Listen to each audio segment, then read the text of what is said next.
प्यारे बच्चों, क्लास 12 के फर्स्ट चैप्टर विद्युत क्षेत्र आवेश के थर्ड लेक्चर में आप लोग का स्वागत है। चलिए, हम लोग पढ़े थे कि आवेश की उत्पत्ति कैसे होती है और उसके सारे इतिहास के बारे में हम लोग ने चर्चा कर लिए थे। ठीक, आज हम लोग चर्चा करेंगे कि विद्युत आवेश की उत्पत्ति 3 तरह से होती है। पहला घर्षण विद्युत, सेकेंड चालन द्वारा, थर्ड प्रेरण द्वारा। किस सब के द्वारा? 3 है, घर्षण विद्युत, चालन द्वारा और प्रेरण द्वारा। अब बोले घर्षण विद्युत से कैसे होता है। चलिए, ऐसे हम लोग करते कंघी लेते हैं ना, कंघी से हम लोग मतलब बहुत ही कर रहे, ठीक है, बाल को रगड़ रहे, तो हम लोग क्या देखेंगे कि हमारे बाल में जो इलेक्ट्रॉन्स मतलब जो होता है वो क्या होता है, कंघी में आ जाता है। और हम लोग देखेंगे कि पेपर सब जो पेपर को टच करते हुए क्या करने लगता है, उठने लगता है। चलिए एक एग्जाम्पल लेके चलते हैं कि एक ये छोटा सा पेपर है, ठीक, और हम लोग क्या करेंगे, बहुत टाइम तक इसको रब करेंगे, रब कर रहे और उसके बाद इसको टच करेंगे तो क्या है, उठने लगेगा। तो ये हमारा किसके द्वारा होता है? घर्षण विद्युत के द्वारा। तो आज हम लोग को परिभाषा के तौर पे इसको समझेंगे। वो विद्युत आवेश है जो तब उत्पन्न होता है जब दो वस्तुओं का आपस में रगड़ी जाती है। मतलब कि ये वो जब हम क्या दो वस्तु का आपस में रगड़ते हैं ना, तो तब ये उत्पन्न होता है। तो इस प्रक्रिया में इलेक्ट्रॉन का स्थानांतरण होता है। अब देखिए, अभी हम लोग आप लोग को समझाया है कि हम लोग जब कंघी से बाल को रगड़ते हो ना, अभी जैसे हम लोग रगड़ते हैं तो उसमें क्या होता है कि हमारा जो इलेक्ट्रॉन्स होता है वो स्थानांतरण होता है। तो स्थानांतरण जब होगा तो उसमें क्या होगा, एक वस्तु धनात्मक और दूसरी ऋणात्मक रूप से आवेशित हो जाती है, जिसमें एक वस्तु जो होता है ना वो धनात्मक रूप से और दूसरी वस्तु ऋणात्मक रूप से क्या हो जाती है, आवेशित हो जाती है। अभी मेरे गोलगप्पो सब जाके एक बार ट्राई करना तुम लोग, कि घर पे जाना और जाके घर पे तो हो गए, मतलब हो गए ही, तो जाके कंघी से करना और उसके बाद में पेपर को कंघी के पहले बाल को रबिंग करना बहुत टाइम तक, उसके बाद में देखना पेपर से वो उठने लगता है। कंघी नहीं भी होगा ना तो पेन से करके ट्राई करके जरूर देखना। फिर सेकेंड क्या होता है, चालन के द्वारा। किसके द्वारा? चालन के द्वारा।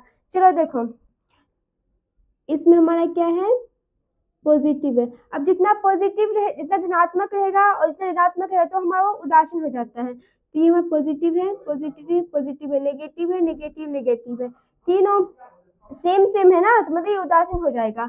लेकिन इसमें हम क्या करेंगे, देखो एक वस्तु रखते हैं, ठीक है, रख दिए वस्तु, इसके संपर्क में ला दिए, यहाँ पे क्या करा, पॉजिटिव चार्ज हो रहा है, पॉजिटिव चार्ज भेज रहा है, ठीक है, सारा धनात्मक है। तो इसमें क्या करेगा, धनात्मक वाला को दूर हटाएगा और ऋणात्मक वाला को वो अपने पास लेके आएगा, ठीक है। तो इसको हम परिभाषा है, जब किसी पदार्थ को किसी क्षण से संबंधित कर पॉजिटिव या नेगेटिव आवेश दिया जाता है, पॉजिटिव या फिर नेगेटिव, आपका कोई भी हो, ठीक है। एक और ये वस्तु हम ले लिए, ये हमारा क्या है, आवेश है, ठीक है, प्लस है, पॉजिटिव है, नेगेटिव है, ऋणात्मक या धनात्मक, कुछ भी आप बोल सकते हो, मतलब पॉजिटिव या धनात्मक, ठीक है। और इसके पास एक वस्तु लाते हैं, ठीक है, और इसमें हमारा क्या हो रहा है, नेगेटिव चार्ज हो रहा है ना। तो हम देखेंगे कि ये क्या करेगा, ये जो वस्तु, सॉरी माफ करिएगा, ये जो हमारा पॉजिटिव वाला है इसको ये क्या करेगा, नेगेटिव वाला इससे आकर्षित हो जाएगा। तो ये जितना भी है, देखिए ये नेगेटिव वाला दूर हटेगा, पॉजिटिव वाला क्या होगा, इससे करीब आ जाएगा, मतलब ये दोनों आकर्षित करेगा।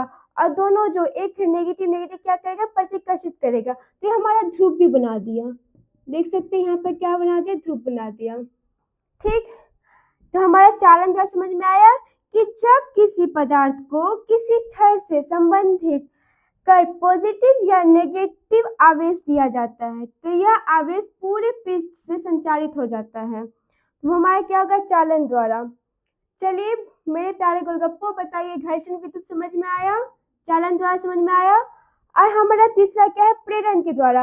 अब आप समझिएगा लोग प्रेरण के द्वारा कैसे किया, इसमें हम क्या कर सकते हैं, अकेले ही आवेश में भी हम क्या कर सकते हैं, आवेश के बारे में पता कर सकते हैं। अब वो कैसे, देखिए बिना किसी वस्तु के संपर्क में लाई एक ही वस्तु से हम पता कर सकते हैं कि आवेश हो रहा है कि नहीं हो रहा है। इसमें हमारे दूसरी वस्तु को लाने की जरूरत नहीं है। जैसे कि देखिए ये हमारा एक वस्तु है, ठीक है, इसमें क्या है, पॉजिटिव है और ये हमारा नेगेटिव है। यहाँ से एक वस्तु क्या कर रहे हैं, हम लोग संपर्क में ला रहे हैं। ये हमारा क्या है, नेगेटिव है सारा, ठीक है। ये हमारा एक वस्तु है, ठीक है। और दूसरा क्या करेंगे, एक और वस्तु है, ये हमारा क्या है, नेगेटिव है, नेगेटिव नेगेटिव, ये पॉजिटिव है, पॉजिटिव है, पॉजिटिव है, ठीक है। ये तो पहले मतलब पढ़े थे कि जब पॉजिटिव पॉजिटिव है तो क्या करेगा, विजातीय वाले को आकर्षित करेगा, मतलब पॉजिटिव जो है वो नेगेटिव क्या कर रहा है, अपनी ओर आकर्षित कर रहा है। ये हमारा ए वस्तु है, ये हमारा बी वस्तु है, ये हमारा पॉजिटिव है। अब हम इसको कैसे नष्ट करेंगे, देखिए देखते हैं ना, घर सब में हमारा जो बिजली होता है, अभी देखो, चलो हम लोग कोई दुकान से हम लोग लेके आते तार, ठीक है। तो अब दुकान से जो अनबू तार रखने तो हमें करंट नहीं रहता है ना, तो जब लाते हैं उसको तो क्या करते हैं, घर में जो हमारा विद्युत आवेश वाला जो रहता है या फिर जिसमें करंट रहता है, उसको अगर उस तार में टच करते तब उसमें क्या आएगा, करंट आता है ना। पहले तो करंट नहीं रहता है, अब पहले थोड़ी दुकान से आओगे ऐसे था ना, दुकान से लाते हो और करंट रहता है, ऐसे हिलने लगता है, ऐसा नहीं होता है, ठीक है।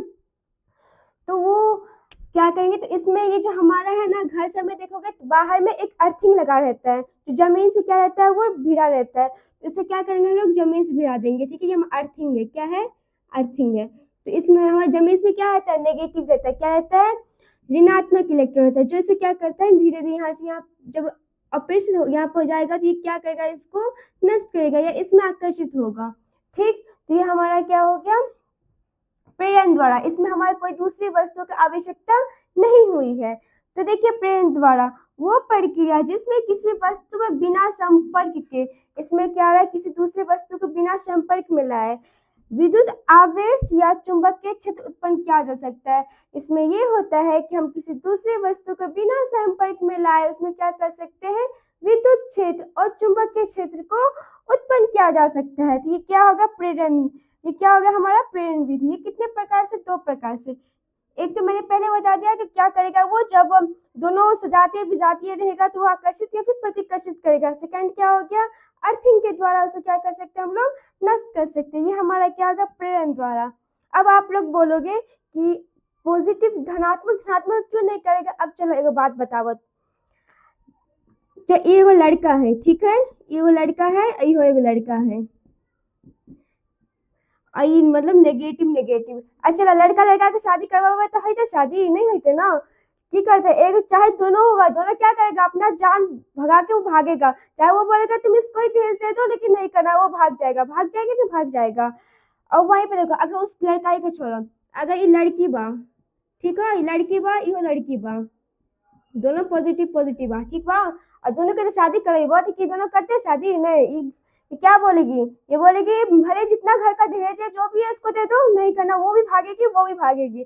तो नेगेटिव नेगेटिव क्या करेगा, दोनों नहीं काम करेगा, दोनों क्या पति कैसे का, दोनों भागेगा। वहीं पे एक लड़का है, ठीक है, और चलो तो लड़का है, लड़का वाला मम्मी पापा बोल की मम्मी की तबीयत खराब है, तो चलो शादी करवा दे, चाहे एज कितना 19 होगा 20 होगा वही होगा, तो बोलेगा, तो लड़की शादी करवाओ, ठीक है। लड़का जो लड़की देखे मम्मी की तबीयत खराब है बहुत ज्यादा, लड़का के नहीं, लड़का बोला नहीं नहीं कोई बात नहीं, चलो हाँ ठीक है, राजी है, वो क्या करेगा, शादी करने के लिए रेडी हो जाएगा ना। लड़का लड़की दोनों, लड़की भी रेडी लड़का भी रेडी रहेगा, ये क्या करेगा, दोनों एक दूसरे को आकर्षित करेगा, करेगा ना। ऐसा तो नहीं होता ना कि लड़का लड़का को आकर्षित करेगा, लड़की लड़की को आकर्षित, ऐसा नहीं होता ना, लड़का लड़की को आकर्षित करता, बुझला। माइनस माइनस क्या करे, दोनों को माइनस माइनस या प्लस पर दोनों प्रतिकर्षित करिए, ठीक है।